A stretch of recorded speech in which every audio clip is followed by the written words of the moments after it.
here in this crib, living among 6 other siblings, is where 4-year-old Nadine Lockwood starved to death. Well, I just find it to be a travesty that a child existed for 4 years. And for 4 years, no one knew about the child.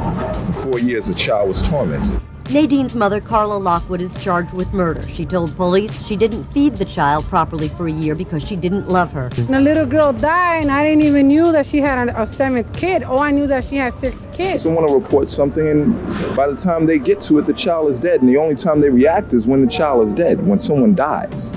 Everybody is going to get on these cameras and in front of these microphones and say whatever they want to say, and it's not fair. Because you're just responsible as she is if you stood by and you knew what you knew and nobody said nothing. A common theme on this channel is the need for people to speak when they notice that certain things are going wrong in a household. Specifically, we're talking about child abuse. It's up to us to notice those red flags and make sure that these children are okay, because a lot of times they don't have a voice of their own. If anything, these children just want love and affection from their parents. They're not looking to get them in trouble. So we always have to keep our eyes open to make sure that we notice when things are wrong. But what happens when the child in question is kept a total secret? What happens when neighbors and friends don't even have a clue that this child exists? What happens when a child is just left to waste away without anybody ever knowing that there was a problem to begin with? In 1996, neighbors were beside themselves with horror and denial when they learned that a child was left to die in her crib for over the course of a year, slowly starving, and the woman responsible was someone that they considered a friend. Today, on Evil Intentions, the story of Nadine Lockwood.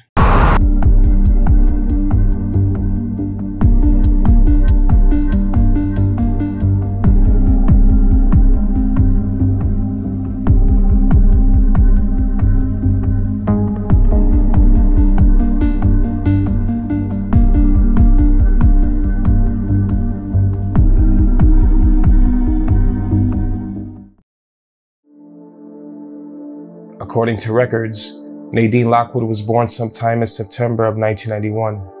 Normally, I'd love to give you the most detailed information possible about the child we are discussing, but due to little Nadine not being cared for or loved by her mother, there isn't much to discuss on that front. As far as I know, a picture was never even collected to put in the paper. If you do look up Nadine Lockwood, the search results display a child and mother that are not who we are talking about today, despite others on this platform carelessly uploading these pictures to their channel. So today, we start our story with convicted child killer Carla Lockwood.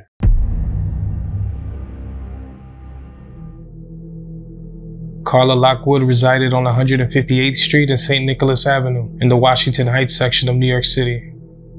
Lockwood's trouble with parenting became known to city officials and child welfare agencies in 1989. When she would give birth to her baby and her baby tested positive for drugs. Lockwood had a substance abuse problem that she had a very hard time getting rid of.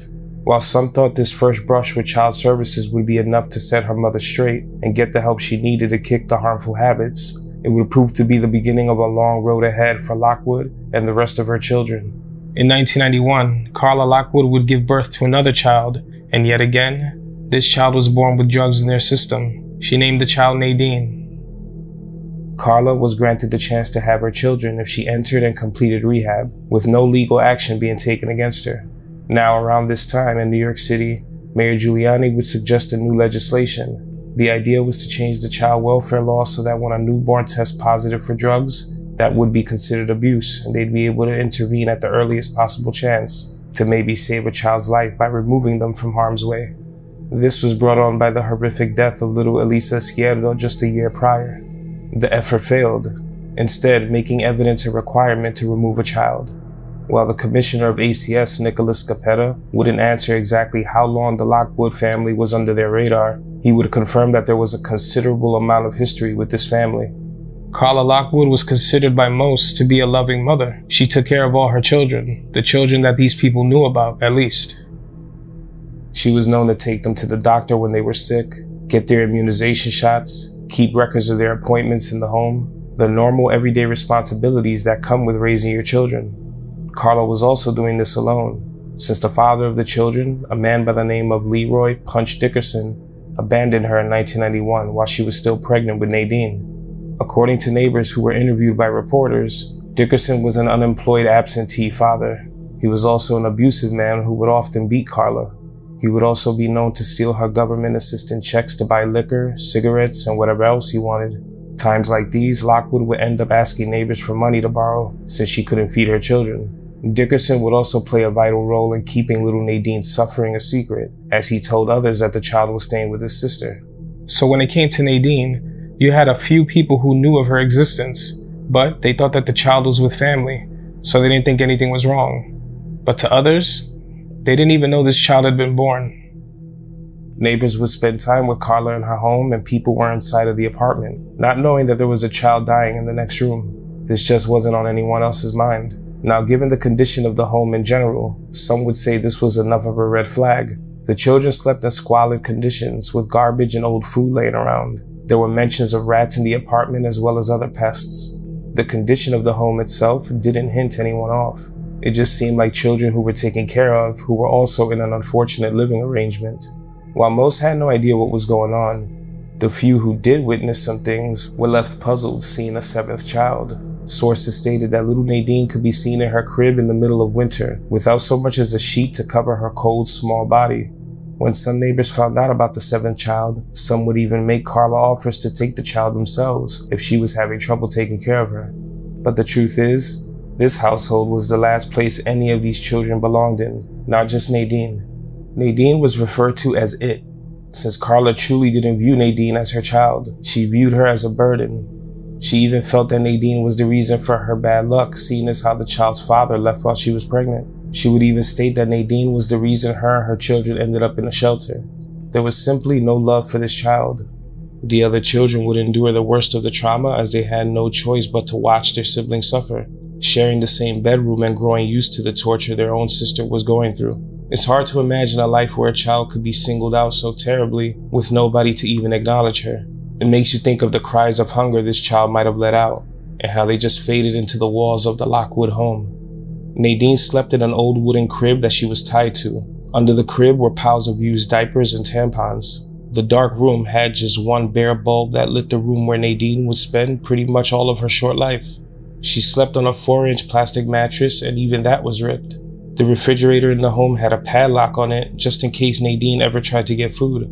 The only book in this makeshift prison was Green Eggs and Ham, the irony in this being the only thing the child could look at while she was being starved. While other children in the city were donning new clothes and seeing their friends at school, Nadine would never leave this room or get to experience this.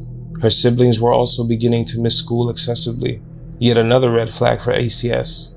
Somehow, with a history of drug abuse, terrible living conditions unsuitable for children, and ACS knowing about Nadine's malnutrition dating back as far as June of 1995, a year and a half before Nadine's death, her case was closed, as if she wasn't in any danger at all.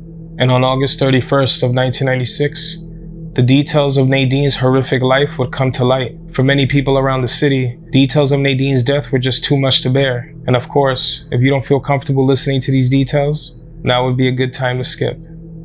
Little 4-year-old Nadine was kept in her caged crib in dismal conditions. She was referred to by her own father as a throwaway baby. As she lay in this dark and filthy room that was more like a prison, her body was emaciated. She had sunken cheeks and her ribs could be seen through her small frame.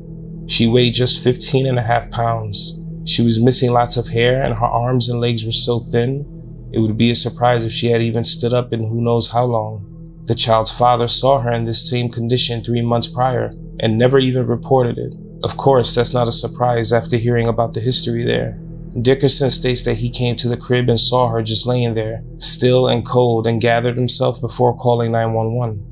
One of the neighbors who did know of Nadine's existence was a woman by the name of Catherine. In the fall of that year, she would witness the family eating chicken, and little Nadine was only allowed to eat the bones. She called the child abuse hotline, but according to reports, she believes it took them till winter to finally send a social worker.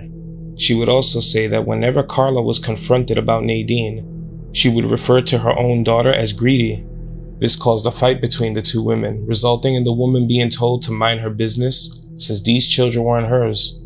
To Catherine, it was clear that Carla wasn't crazy. She just killed her child in cold blood and had an intense animosity for the 4-year-old.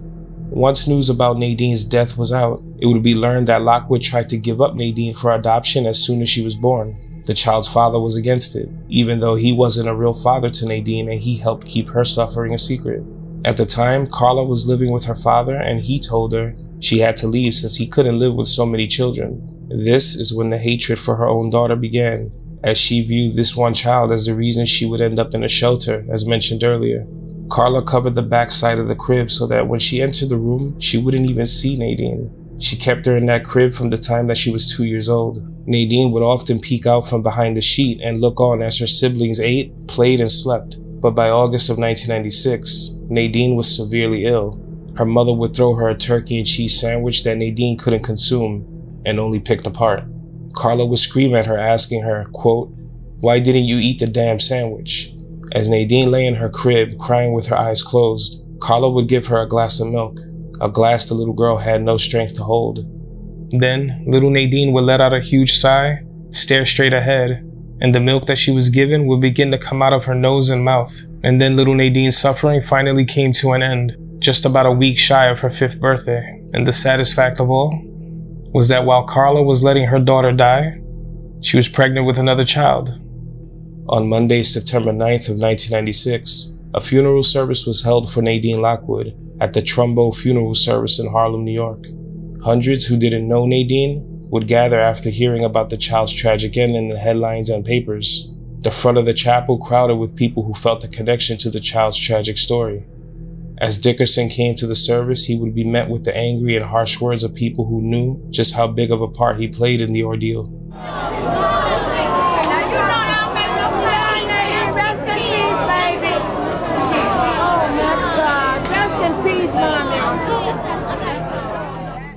Nadine's small coffin, draped in white, would be pushed out of the chapel into a hearse, a sad sight for onlookers and the ending to Nadine's tragic tale.